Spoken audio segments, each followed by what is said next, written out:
Good morning. I'm talking with Doris Johnson, who lives in Timberlake, North Carolina. Doris, I understand that you recently went through the loss of your husband. Can you tell us a little bit about that, please? Yes, my husband went into he had originally had Parkinson's disease, and then after several UTIs, it affected his brain. He went into hospice in December the 19th Of 2018. 2018, and he died September the 8th this year.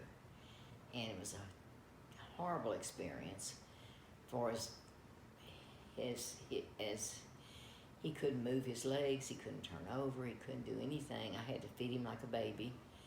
He had no control of his bowels, and and had a catheter. And sometimes he would be lucid, and sometimes he'd be having hallucinations. And it was a terrible way to die. Right.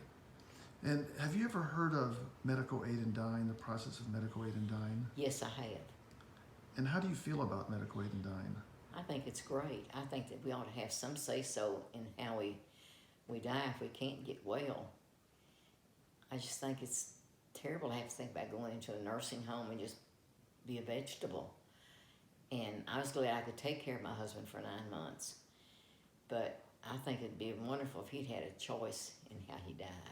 Do you think he would have chosen medical aid in dying if he was given that choice? Yes, because he couldn't turn over, he couldn't move his legs, he couldn't feed himself, he couldn't drink out of a straw. And it was a terrible way to die. I'm sorry to hear that. Would you be willing to share your story with legislators and the public? I sure would. Thank you very much, Mrs. Johnson.